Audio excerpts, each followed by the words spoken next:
नाज़रीन, मुबारकपुर में गस्ता अगवाण उस्तादन जो ट्रेज़री मुलाजिम मुबैना करप्शन ए उस्ताद के जीपी फंड ॾियण एवज़ नाजायज़ रिश्वत वठण ख़िलाफ़ अॼु चौथे ॾींहुं बि हाई स्कूल में एहतजाजी मुज़ाहिरो कयो वियो। रिपोर्ट करे रहियो आहे सागर महर।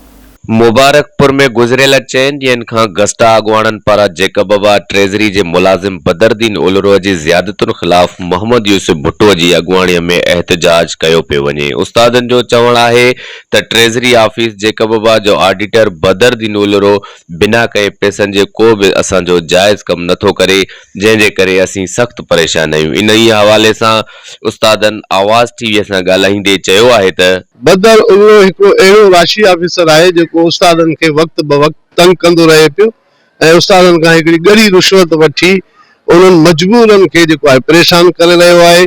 25% वठे पियो। मुंहिंजे जेसिताईं इल्मु मूंखे कुझु अहिड़ा एविडेंस आहिनि जंहिंखां हुन 25% वरिता आहिनि।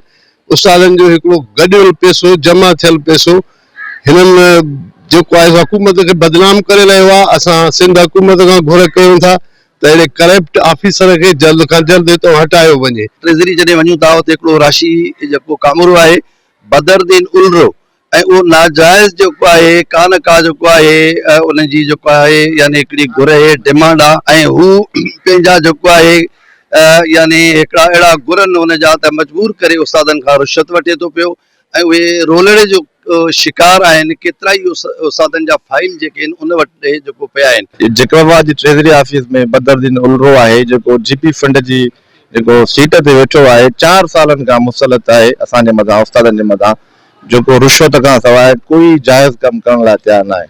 असांजा उस्तादनि जा जाइज़ पैसा, पंहिंजा पैसा जेके गॾु थियल आहिनि, जमा पूंजी थियल आहे, उन्हनि मां बि उनजो हिसो आहे। उन जो चवणु इहो आहे त मूंखे जेको आहे सो जेकबा जेको आडे जेको एडीओ आहे ऐं जेको अकाउंट ऑफिसर आहे मां उनखे कमीशन ॾींदो आहियां।